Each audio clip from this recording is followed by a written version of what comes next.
السلام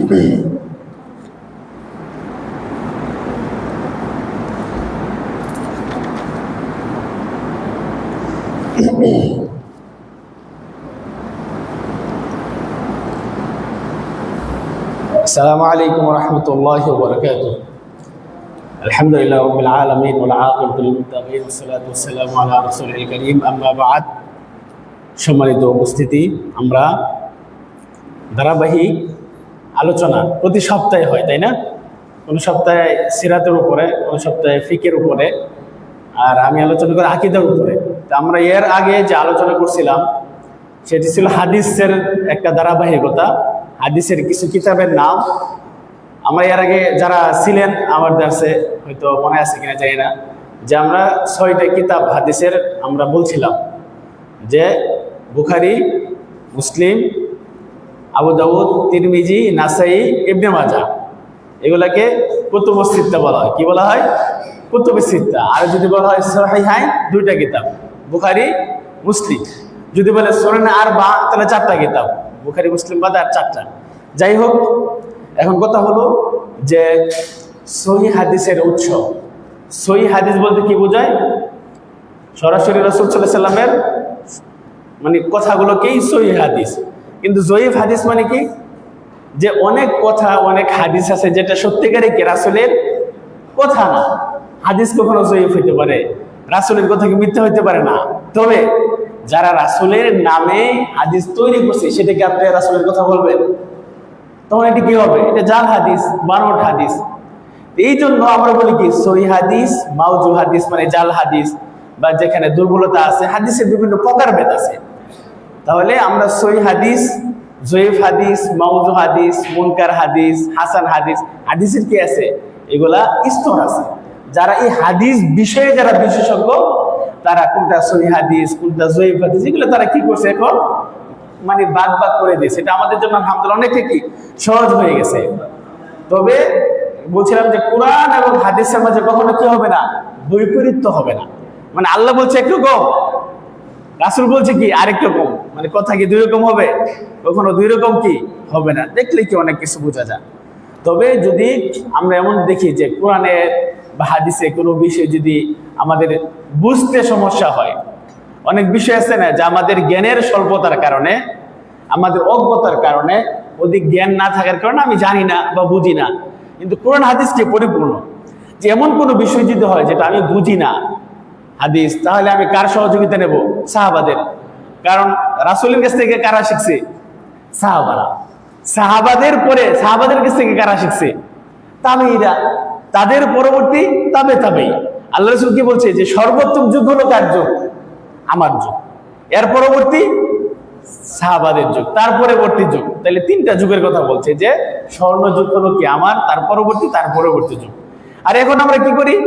যে কোনো কথা তাদের কাছ থেকে সমাধান না নিয়ে, তাদের বুঝের মতো না বুঝে, এখন আমরা কি আমাদের যারা বুজুর্গানে দ্বীন আছে, আমাদের যারা উলামা আছে, হ্যাঁ, তাদের কথাটা কাদের সাথে মিলতে হবে? কোরআন এবং সাহাবাদের সাথে, হাদিসের সাথে মিলতে হবে। বুঝতে পারছেন? মানে আমি একটা কথা বললাম, আপনি কি আমার কথাটাকে মেনে নেবেন? আমার কথা তো রাসূলের কথা নাও হইতে পারে, কথা ঠিক না? আমার কথাটা সহিহ হাদিস নাও হইতে পারে। এটা আপনি কার সাথে মাপ করবেন? হাদিসের সাথে, আল্লাহর কোরআনের সাথে। সেটা ঠিক আছে কিনা? ঠিক আছে না? মানুষের কখনো মন গড়া কথা কি আমরা শুনবো না বা মানবো না। আমরা বলছিলাম যে রাসূলের বিরোধিতা করা, ঠিক আছে? তারা যে রাসূলের পরে যে তাদের যুগটা সর্বোত্তম যুগ ছিল, সর্বোত্তম মানুষ যে তারা ছিল, আল্লাহ রাসূল আল্লাহ তাআলা কি বলেন? যে ওয়াসাবিকুনাল আউয়ালুনা মিনাল মুহাজিরিনা ওয়াল আনসারি ওয়াল্লাযীনা তাবাউহুম বিইহসান রাদিয়াল্লাহু আনহুম ওয়া রাদু আনহু। যে যারা মুহাজির এবং আনসারদের মধ্যে যারা প্রথম অগ্রগামী, যারা নিষ্ঠার সাথে তাদের অনুসরণ করেছেন। 3টা দেখেন, একটা হলো সাহাবা যারা আনসার, না যারা মুহাজির, তার পরবর্তী কারা? আনসার। যারা আনসার এবং মুহাজিরদেরকে যারা অনুসরণ করেছে, যারা মুমিনদের মধ্য থেকে, তাদেরকে যারা কি করে? অনুসরণ করে, আল্লাহ তাআলা তাদের প্রতি সন্তুষ্ট, আল্লাহ তাদের প্রতি কি? সন্তুষ্ট। তাহলে এখানে সাহাবাদের কথা, আনসারদের কথা আসছে, তারপরে মুহাজিরদের কথা আসছে। এরপরে দেখেন আল্লাহ তাআলা বলেন, আল্লাহ রাসূল সাল্লাল্লাহু আলাইহি সাল্লাম বলেন যে মতানৈক্য আমাদের মধ্যে হতেই পারে, কিন্তু আল্লাহ রাসূল কি বলে গেছেন যে তোমাদের আমার পরে তোমাদের মধ্যে যখন মতানৈক্য সৃষ্টি হবে فإنه من يعش منكم بعدي فسيرى اختلافا كثيرا فعليكم بسنتي وسنة الخلفاء الراشدين المهديين। যে আমার পরে যদি এমন কোনো বিষয়ে তোমরা মতানৈক্য তৈরি হয় তাহলে কাদেরকে অনুসরণ করবা? কাদেরকে? যারা সাহাবা আমার, যারা কি অনুসরণ যারা করছে খোলাফায়ে রাশিদিন যারা, তাদের কথাকে কি করতে হবে? মানতে হবে। এখন যে কোনো বিষয় দেখেন, নতুন নতুন অনেক ইবাদত, অনেক আমল, অনেক বিষয় যেটা আমরা দেখি, সেটা কি আমরা এখন দেখি, কিন্তু আমরা কখনো মিলাই না যে রাসূলের কাছ থেকে সাহাবারা শিখছে কিনা। যেমন কয়েকদিন আগে গেল জ্যৈষ্ঠ জুলুস বলেন, মিলাদ বলেন, এটা আমরা এখন কি বলছে দেখি, কিন্তু আমরা এটা কখনো দেখি না যে রাসূলের যুগে এই আমল হয়েছে কিনা, বা রাসূলের কাছ থেকে সাহাবারা করছে কিনা, সাহাবাদের যুগে এটা ছিল কিনা। কথা ঠিক না? সর্বোত্তম যুগ ছিল কাদের যুগ? কাদের যুগ ছিল সর্বোত্তম যুগ? সাহাবাদের যুগ, মানে রাসূলের যুগ, রাসূলের পর সাহাবাদের যুগ। তাদের সময়ে এই আমলটা ছিল কিনা, এটা আমরা কখনো মিলাই না। এটা আমাদেরকে কি দেখতে হবে। এটাই আল্লাহ রাসূল কি করছেন? বলে গেছেন। এই জন্য আল্লাহ রাসূল সাল্লাল্লাহু আলাইহি সাল্লাম বলেন যে ভবিষ্যতের কথা বলেন, যে ভবিষ্যতে যখন মুসলিম উম্মাহ মতবিরোধে মানে লিপ্ত হবে, তখন সাহাবারা প্রশ্ন করলেন যে তাহলে এই ক্ষেত্রে কোন দল সঠিক, মানে কাদেরকে আমরা অনুসরণ করব? যখন একদল বলবে এটা সঠিক, আরেক দল বলবে এটা সঠিক, এই পরিস্থিতি আমরা কাদেরকে অনুসরণ করব? তখন আল্লাহ রাসূল কি বলছেন যে মা আনা আলাইহি ওয়া আসহাবি, যে আজকে আমি যে মতের উপরে, যে আকীদার উপরে, যে বিধানের উপরে আসি, ওয়া আসহাব এবং আমরা সাহাবারা, অর্থাৎ আমি এবং আমার সাহাবারা আজকে যে নীতির উপরে, যে মানহাজের উপরে, যে দ্বীনের উপরে আসি, এইটার যারা অনুসরণ করবে তারাই কি সঠিক হেদায়েত প্রাপ্ত। তাদের কি তোমরা কি করবা? অনুসরণ করবা। তাহলে আমাদেরকে কোন দিকে ফিরে যেতে হবে? সেই 1400-1450 বছর আগে কি সাহাবাদের আমল, আল্লাহ রাসূলের আমল, তাদের দিকে কি করতে হবে? ফিরে যেতে হবে। প্রিয় ভাইরা, তাহলে আমরা কখনো যখনই দেখবো কোনো ব্যক্তির কথাকে আমরা অবশ্যই হাদিসের সাথে কি করব? মিলাবো, সাহাবাদের আমলের সাথে কি আমরা মিলাবো। তাহলে আমরা কি মানে বিপদগামী হব না। আমরা দেখেন ওহীকে অস্বীকার করা, কোরআন এবং হাদিসকে, একটা সময় গেছে যারা নাস্তিক, অনেকে আছে আল্লাহকে বিশ্বাস করে কিন্তু কোরআন মানে না, অনেকে আছে কি কোরআন মানে কিন্তু কি মানে না, হাদিস মানে না। কি বর্তমানে আছে না? বর্তমানে আছে না হাদিস অস্বীকারী, যা আল্লাহর কোরআন মানে কিন্তু কি মানে না? কি মানে না? হাদিস মানে না। তাহলে একটা মানলে আরেকটা অস্বীকার করলে সে কি মুমিন থাকতে পারে? দুইটাই কি আল্লাহর পক্ষ থেকে না? কোরআনটা আল্লাহর পক্ষ থেকে, হাদিসটা কি আল্লাহর পক্ষ থেকে না? আল্লাহ রাসূল নিজের মন করা কিছু বলতেন? তার মানে বোঝা গেল যে আপনি কোরআন মানলেন, হাদিস মানলেন না, হাদিস মানলেন, কোরআন মানলেন না, আপনি কি হেদায়েত প্রাপ্ত না, আপনি সঠিক পথে নাই। ঠিক আছে? তাহলে দুইটাকে কি করতে হবে? মানতে হবে। ও কার্যকর করা মানে ওহীটাকে কিভাবে অকার্যকর করে দেখেন, স্বাভাবিক কোরআনের যে অর্থ, হাদিসের যে অর্থ, তা সঠিকভাবে না বুঝে অন্যভাবে বোঝা, সঠিক যে ব্যাখ্যা সেটা না বুঝে আপনি মন গড়ে কি করা? ব্যাখ্যা করা। মন গড়ে ব্যাখ্যা করলে চলবে? আপনার মতের অনুসারে, আপনার দলের অনুসারে, আপনি যেভাবে আছেন, আপনার ব্যবসা টিকানোর জন্য, আপনার মানহাজকে টিকানোর জন্য, আপনার আকীদাকে টিকানোর জন্য যদি কোরআনের ব্যাখ্যা, হাদিসের ব্যাখ্যা মন গড়া করেন, তাহলে কি সেটা হবে? যেমন আমি কয়েকটা ঘটনা বলি। যেমন আল্লাহ তাআলা বলেন যে ইন্নামা ওয়ালিয়ুকুমুল্লাহু ওয়া রাসূলুহু ওয়াল্লাযীনা আমানুল্লাযীনা ইউকিমুনাস সালাতা ওয়া ইউতুনাজ যাকাতা ওয়া হুম রাকিউন। খেয়াল করে শুনবেন যে আল্লাহ তাআলা বলেন ইন্নামা ওয়ালিয়ুকুমুল্লাহ, তোমাদের বন্ধু কে? আল্লাহ, ওয়া রাসূলুহু, এবং কি তোমাদের বন্ধু কে? ওয়ালি মানে কি? ওয়ালিয়ুকুমুল্লাহ, ওয়ালি মানে আমরা কি বুঝি বর্তমানে? ওলি বলতে বুঝি আমরা কি পীর মাশায়েখ, যারা ওলি, ওলিয়া উলিয়া, এটাই তো বুঝি। কিন্তু ওলি মানে কি? বন্ধু। আল্লাহ তাআলা বলতেছেন তোমাদের বন্ধু কে? আল্লাহ, ওয়া রাসূলুহু, এবং কে? তার রাসূল। কার রাসূল? আল্লাহর রাসূল। ওয়াল্লাযীনা আমানু, এবং যারা কি মুমিন। তাহলে আমাদের বন্ধুকে আল্লাহ, তার রাসূল এবং কে? যারা মুমিন, যারা সালাত পড়ে, যাকাত দেয়, ঠিক আছে, তাদেরকে বলা হয়েছে আমাদের কি? বন্ধু। আর আমরা ওলি বলতে কি ভাবি? আমরা আমাদের ওলি শব্দটা, ওলি আউলিয়া পীর মাশায়েখ আসলে আমরা অন্য কিছু ভাবি, তাই না? দেখেন এই আয়াতটি বলা হয়, মানে অনেক হাদিস গ্রন্থে আসছে, জয়ীফ দুর্বল হাদিস আসছে, কিন্তু এই ব্যাখ্যা বলা হয় যে এটা আলী রাদিয়াল্লাহু তাআলা আনহুর ক্ষেত্রে এই আয়াতটা কি হয়েছে? অবতীর্ণ হয়েছে। কিভাবে? এক ভিক্ষুক, মনে করেন যে আলী রাদিয়াল্লাহু তাআলা কি মসজিদে সালাত আদায় করতেছে, এক ভিক্ষুক আসছে, মসজিদের বাইরে দাঁড়িয়ে আছে, কিন্তু কেউ তাকে কি দিচ্ছে না? ভিক্ষা দিচ্ছে না, তাকে কেউ টাকা দিচ্ছে না।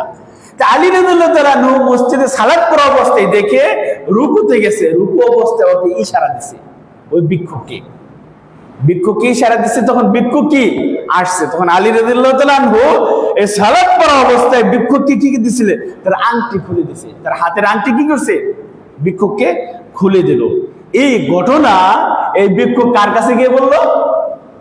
আল্লাহ রাসূল সাল্লাল্লাহু আলাইহি ওয়াসাল্লামকে এই ঘটনা বললো যে আলী রাদিয়াল্লাহু তাআলা আমাকে সালাত অবস্থায় ডেকে নিয়ে আংটি দিছে। তখন আল্লাহ রাসূল বললেন যে আমি যার বন্ধু, আলীও তার বন্ধু। আমি যার বন্ধু, আলীও কি তার বন্ধু। হে আল্লাহ, আলীকে যে বন্ধু হিসেবে গ্রহণ করে, আপনি তাকেও বন্ধু হিসেবে কি করবেন? গ্রহণ করবেন। মানে আমি যার বন্ধু, আলী তার বন্ধু। আর আলীকে যে বন্ধু হিসেবে গ্রহণ করে, আপনি তাকে কি করবেন?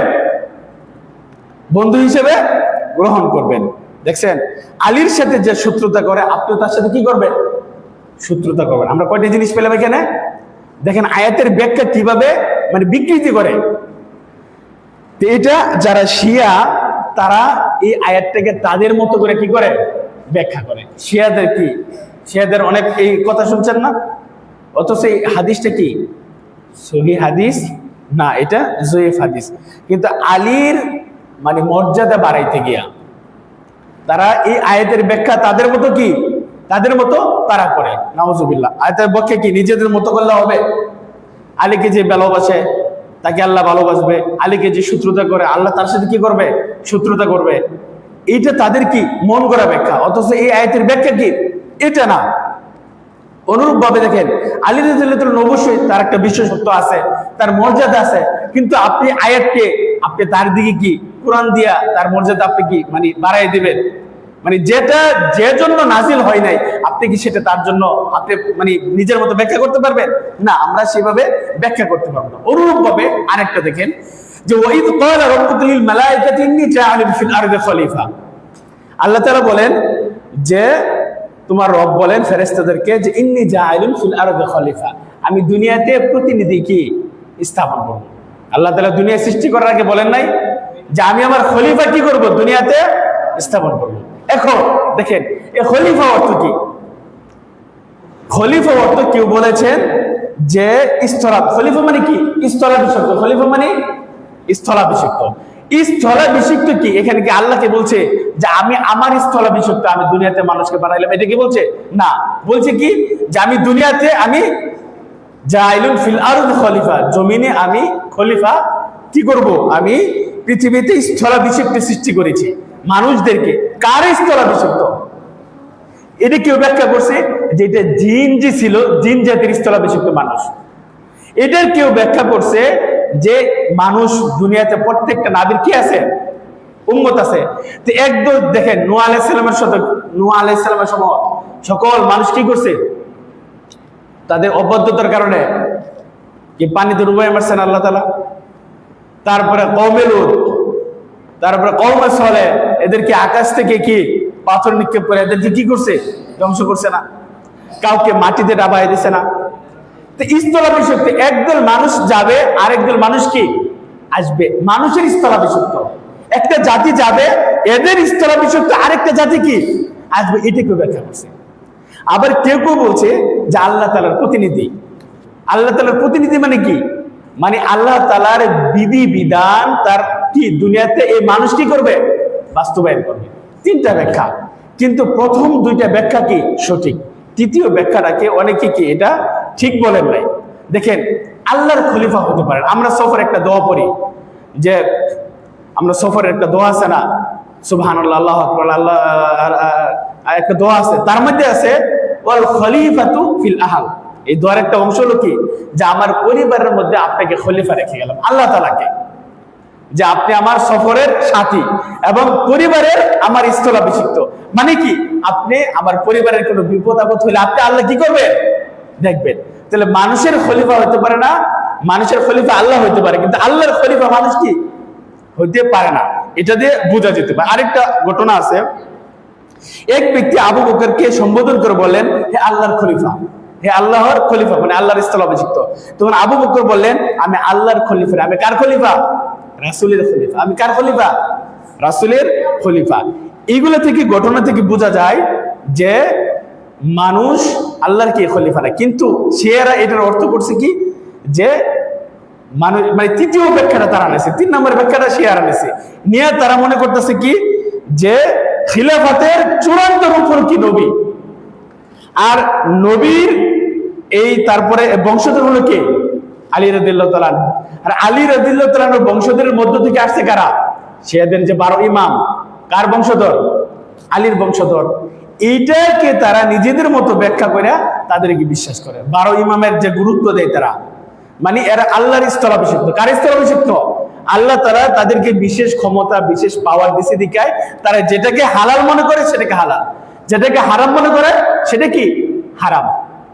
এটা তাদের কি মন গড়া কি তাফসীর। তাহলে মন গড়া ব্যাখ্যা করলে এটা কি হবে, কেউ ভাইরা আকীদার ক্ষেত্রে কি মন গড়া, এরকম অনেক ব্যাখ্যা আছে, ব্যাখ্যা করা যাবে না।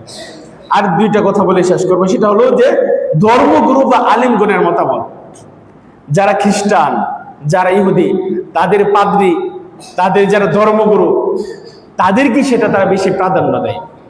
আর আমাদের কি, আমাদের সময়েও যদি আমরা কোরআন এবং হাদিস বাদ দিয়ে যদি আমাদের পীর মাশায়েখ, আমাদের বুজুর্গানে দিনকে প্রাধান্য দেয় কোরআন এবং হাদিসের উপরে, তাহলে সেটা কি সঠিক হবে, সঠিক হবে না।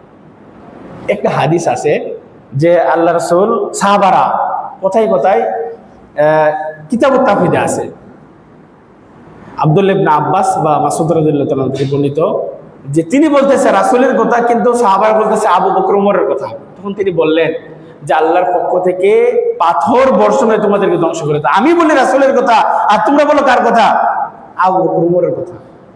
তা আগে রাসূলের কথা না আগে আবু বকরের কথা? তা আগে আপনি কোরআন হাদিস দেখবেন না আগে আপনি কি পীর মাশায়েখদের কথা দেখবেন, বুজুর্গানের দ্বীনের কথা দেখবেন?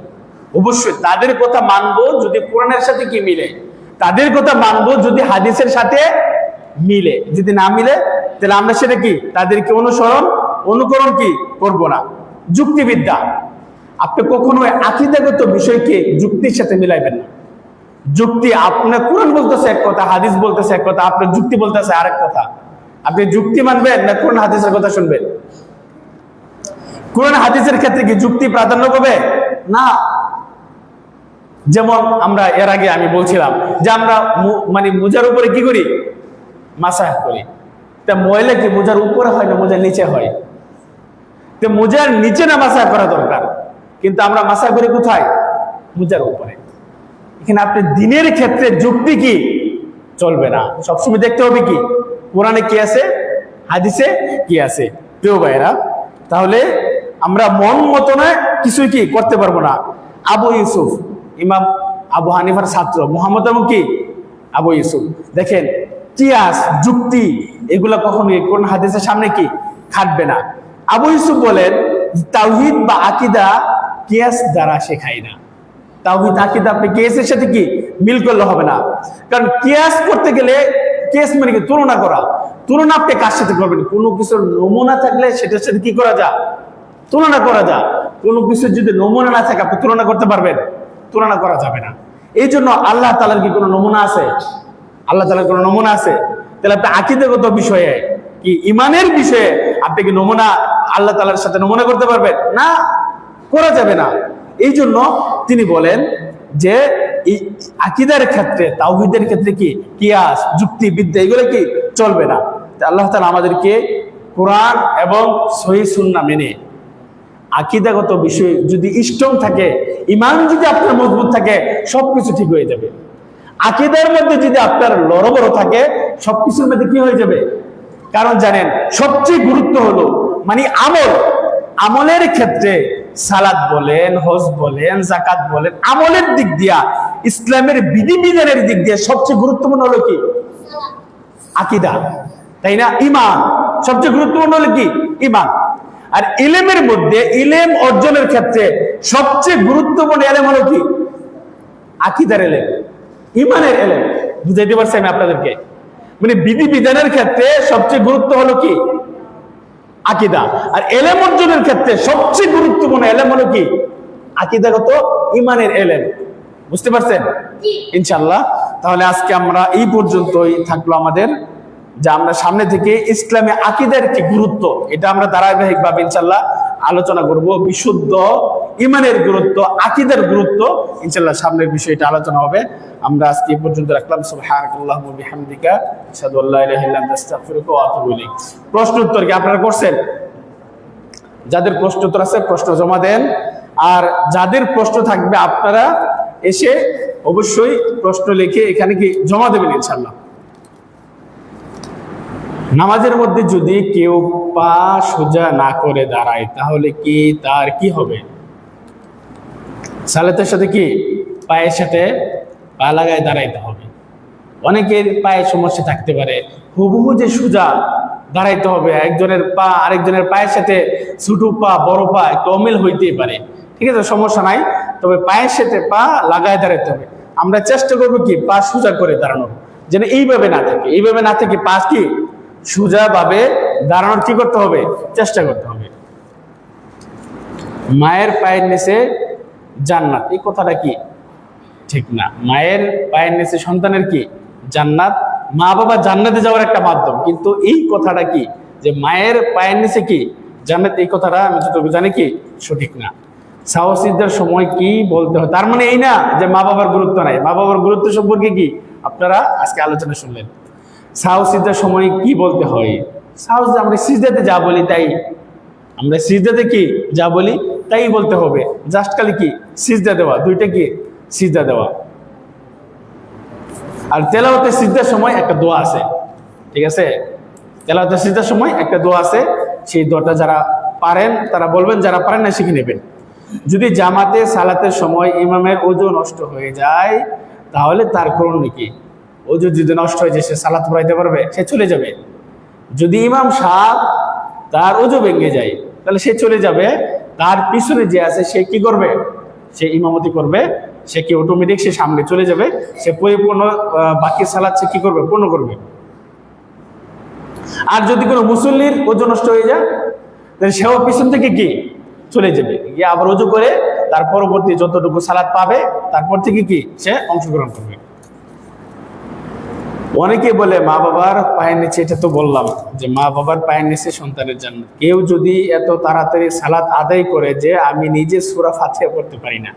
দেখেন তাড়াহুড়া, এর আগেও আলোচনা আসছে যে আল্লাহ রাসূল সালাত, এক ব্যক্তিকে দেখলেন সে কি মসজিদে ঢুকে কি করছে?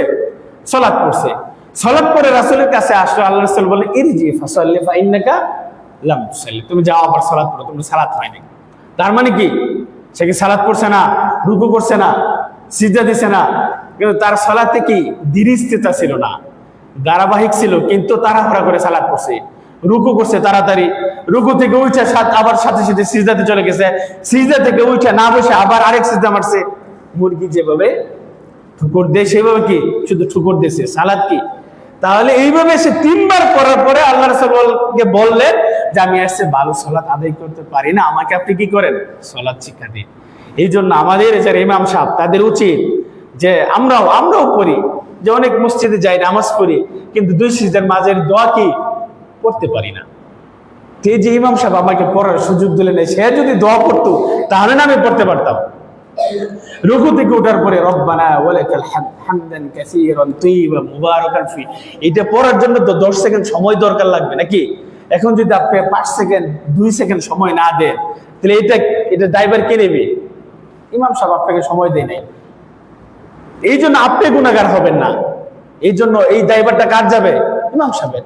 খতমে তারাবি বাস 5G স্পিডে, এখন আমাদের বাংলাদেশে 5G আছে নাই, 4G চলতেছে না, 5G স্পিডে 6G স্পিডে যদি তারাবির সালাত পড়ে এটাকে সালাত বলবেন আপনি? যে 2 রাকাত সালাত পড়তে আপনার 10 মিনিট 15 মিনিট সময় লাগবে, সেটা যদি আপনি 5 মিনিটে পড়ে ফেলেন, সেটা সালাত হবে, কিন্তু সালাত কবুল হবে কিনা এটা কি জানে? আল্লাহ ভালো জানে। এই জন্য অবশ্যই সালাতের মধ্যে কি করা যাবে না, তাড়াহুড়া করা যাবে না। সালাতের যে দোয়াগুলো আছে সেটা ধীর স্থির ভাবে পড়তে হবে। 2 সিজদার মাঝের দোয়াটা ধীর স্থির ভাবে পড়তে হবে। রুকু থেকে উঠে সোজা ভাবে দাঁড়াইতে হবে, দোয়া করতে হবে, তারপরে কি করতে হবে, আবার সিজদায় যেতে হবে। 2 সিজদার পরে যে আমরা হুট করে উঠে যাই, হুট করে উঠা যাবে না, ধীর স্থির ভাবে আপনি উঠে একটু বসে 1 সেকেন্ড তারপর আবার উঠলেন, ঠিক আছে? তবে ইমাম সাহেবের অবশ্যই খেয়াল রাখতে হবে যেন কোনো মুসল্লি আপনার আগে না উঠে যায়। এখানে ইমাম সাহেব উঠতে উঠতে পিছনে সকল মুসল্লি দাঁড়ায় গেছে, এটা কিন্তু ইমামের কি হয়ে যাবে? আপনি ইমামের কি আগে যাইতে পারবেন না। এই জন্য ইমাম সাহেবকে অবশ্যই সালাত পড়ালে খেয়াল রাখতে হবে যেন কোনো মুসল্লি আমার আগে না যায়। আপনি একটু উঠে গিয়ে বললেন, ঠিক আছে, অর্থাৎ যেন ইমামের আগে না হয়ে যায়। জি,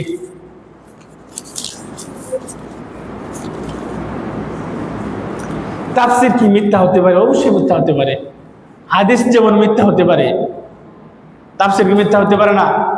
যেমন এক ব্যক্তি এই যে তাফসীরের যে 2 আয়াতের তাফসীর করলাম, যে শিয়ারা তাদের মতন কি করছে, তাফসীর করছে।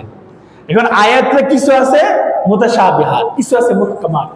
তো মুতাশাবিহাত যে ওয়াবুদ রাব্বাকা হাত্তা ইয়াতিয়াকাল ইয়াকিন, যে সালাত পড়ে নামাজ পড়ে, যে কি পড়ে চোট গায়ে দেয়, দেখছেন না রাস্তাঘাটে, তো ওরা বলে কি ওয়াবুদ রাব্বাকা হাত্তা ইয়াতিয়াকাল ইয়াকিন। যখন তোমার ভিতরে ইয়াকিন চলে আসবে তখন তোমার কি পড়ার দরকার নাই, সালাত পড়ার দরকার নাই, নামাজের দরকার নাই, তোমার ভিতরে ইয়াকিন চলে আসছে।